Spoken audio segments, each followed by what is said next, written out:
السلام علیکم دوستو، کبھی آپ کا چین جانے کا اتفاق ہوا ہو تو آپ لوگوں نے وہاں کی سڑکوں پر جالیوں میں قید ایک آدمی اور عورت کے بنے مجسمے ضرور دیکھے ہوں گے۔ یہ مجسمے گزشتہ 8 صدیوں سے چین کے مختلف مقامات پر سڑکوں پر موجود ہیں۔ لوگ ان پر آ کر تھوکتے ہیں، ان کی ڈنڈوں سے پٹائی کرتے ہیں، ان کے منہ پر سیاہی ملتے ہیں تو بعض شرارتی لوگ ان مجسموں پر پیشاب کرنے تک سے گریز نہیں کرتے۔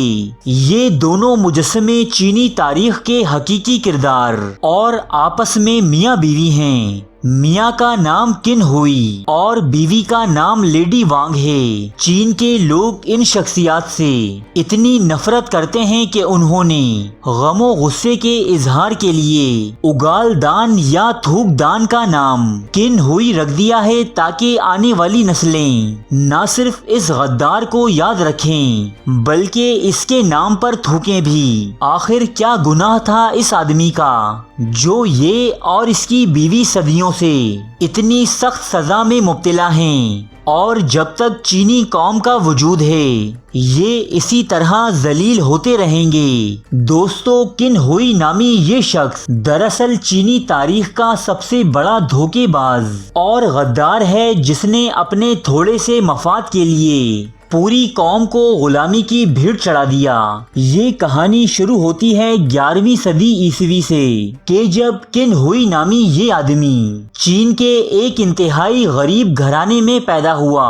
یہ پیدائشی طور پر ذہین اور عقل مند تھا۔ جب یہ جوان ہوا تو اس نے ریاست کی جانب سے ہونے والے امتحانات میں شاندار کامیابی حاصل کی۔ اس کامیابی کی بدولت قن ہوئی کو چین کے شاہی دربار میں ایک اعلیٰ ترین نوکری ملی۔ اس دور میں سونگ نامی خاندان چین کے اکثر علاقوں پر حکومت کرتا تھا۔ یہ نہایت قابل اور رحم دل حکمران تھے، اسی لیے ملک کا بچہ بچہ ان سے محبت کیا کرتا۔ لیکن انہی دنوں ایک نیا خطرہ اس پرامن ریاست کے سر پر منڈلا رہا تھا، اور یہ تھی جن ڈائنیسٹی۔ یہ چین کے شمالی علاقوں پر قائم ایک وحشی اور خانہ بدوش ریاست تھی۔ یہ لوگ جس شہر جس علاقے پر قبضہ کرتے وہاں قتل و غارت گری کا بازار گرم کرتے، عورتوں اور بچوں کو غلام بنا لیتے۔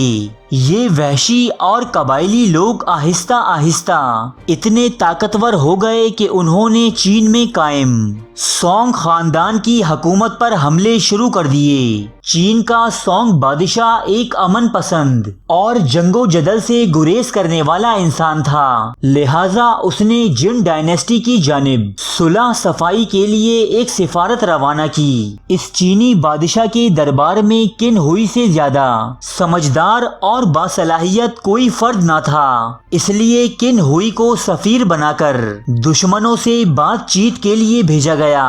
لیکن قن ہوئی جس قدر عقل مند اور ذہین تھا، اتنا ہی مکار اور لالچی انسان بھی ثابت ہوا۔ دشمنوں کی جانب سے دیے گئے لالچ کے سبب قن ہوئی شاہی سفیر کے بھیس میں درے پردہ اپنے ہی ملک کی خفیہ معلومات ان تک پہنچاتا رہا۔ کچھ عرصے بعد اس معلومات کے ذریعے ریاست جن کی فوجوں نے سونگ حکومت کے دارالخلافے پر شب خون مارا۔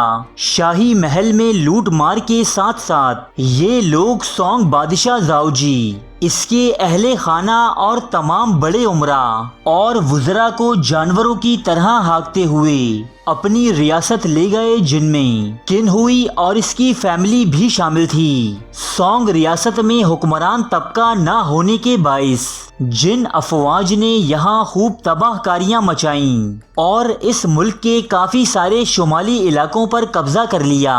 اتفاق سے سونگ خاندان کا ایک شہزادہ زاؤگو، جو اس وقت ملک کے دارالحکومت میں موجود نہ تھا، وہ جن سپاہیوں کے اس حملے سے بچ نکلا اور واپس آ کر بچی کچی سونگ حکومت کی باغ ڈور سنبھال لی۔ چین کے عوام جن ڈائنیسٹی سے نفرت کرتے تھے، وہ اپنے بادشاہ کی مدد کے لیے میدان عمل میں اتر آئے عام رعایا میں سے نئی فوجیں تشکیل دے کر جن حکومت کے خلاف مہمات شروع کی گئیں، ان مہمات کے دوران چین کی تاریخ کا سب سے قابل جرنیل یو فی سامنے آیا۔ اس جرنیل نے سونگ حکومت میں ایک نئی روح پھونک دی اور دشمنوں سے وہ تمام علاقے واپس لے لیے جو انہوں نے دھوکے سے غصب کر لیے تھے۔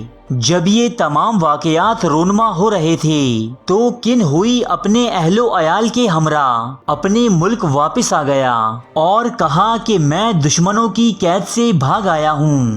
بہت سے عمرا نے اس کی بات پر یقین نہ کیا کیونکہ وہ اپنے ساتھ اپنے بیوی بچے بھی لایا تھا، لیکن سونگ کے نئے بادشاہ زاؤگو نے نہ صرف اس کی بات پر اعتبار کیا بلکہ اسے اپنے وزیر اعظم کا عہدہ بھی عنایت کیا۔ وزیر اعظم بنتے ہی قن ہوئی نے بادشاہ زاؤگو کے ذہن میں یہ وسوسے ڈالنا شروع کر دیے کہ جنرل یوفی تمام ریاست میں اتنی زیادہ مقبولیت حاصل کر چکا ہے کہ اگر وہ چاہے تو بآسانی سونگ ریاست کے خلاف علم بغاوت بلند کر کے اس کا تختہ پلٹ سکتا ہے اور خود ایک نئی ریاست کی بنیاد ڈال سکتا ہے۔ جب اقتدار کے لالچ میں مبتلا نئے نویلے بادشاہ کے دماغ میں اپنے ہی جنرل کے خلاف بدگمانیاں پختہ ہو چکی تو اس نے اپنی فوجوں کو مزید پیش قدمی سے روک دیا اور جنرل یوفی کو زنجیروں میں جکڑ کر چین کے دارالحکومت لانے کا حکم صادر کیا گیا۔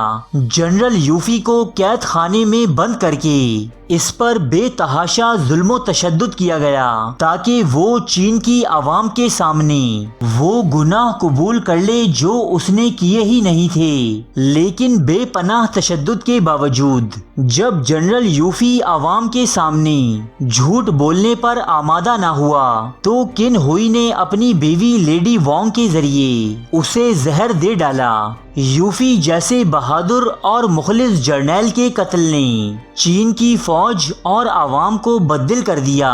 اب وہ بادشاہ کی کوئی مدد کرنے کو تیار نہ تھے، جبکہ دوسری طرف جن ریاست نے دوبارہ سونگ حکومت کی سرحدوں پر حملے شروع کر دیے۔ اب قن ہوئی نے چینی عوام پر ایک ظلم اور ڈھایا اور وہ یہ کہ اس نے دشمن ملک کے ساتھ ایک ایسا معاہدہ کیا کہ جس کے تحت جنرل یوفی کے فتح کیے تمام علاقے واپس جن ریاست کو سونپ دیے گئے۔ ہر سال ایک بھاری رقم بطور ٹیکس دینے کا وعدہ کیا گیا اور سونگ حکومت مکمل طور پر جن ڈائنیسٹی کے تسلط میں چلی گئی۔ اس معاہدے کی ایک شرط یہ بھی تھی کہ قن ہوئی کو وزیر اعظم کے عہدے سے اس وقت تک نہ ہٹایا جا سکتا تھا کہ جب تک جن سلطنت کا بادشاہ اس کی اجازت نہ دے۔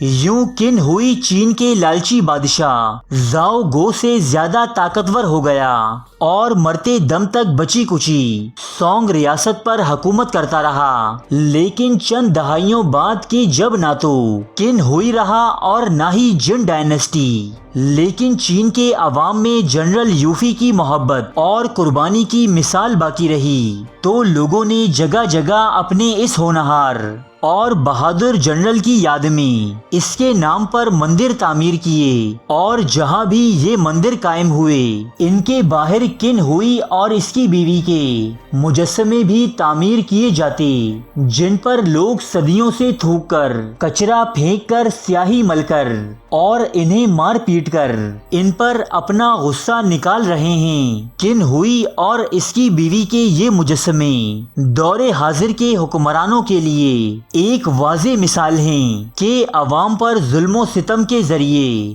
جتنی ہی دولت و ثروت حاصل کر لی جائے، انجام کار آخر میں لعنت و ملامت ہی ہے۔ ارے فرینڈز، ایک منٹ، آپ ایسے ہی جا رہے ہیں؟ اتنی محنت سے ویڈیو بنائی ہے، ایک لائک تو بنتا ہے نا؟ اور دوسرا یہ کہ آپ ہمیں اتنی بڑی دنیا میں دوبارہ کیسے ڈھونڈیں گے؟ تو اس کا حل یہ ہے کہ آپ ہمارے چینل کو سبسکرائب کر لیجئے اور اس بیل کے آئیکن کو کلک کر دیجئے۔ اس طرح ہمارے آنے والی تمام ویڈیوز آپ تک پہنچتی رہیں گی۔ ارے ڈریے مت، یہ بالکل فری ہے۔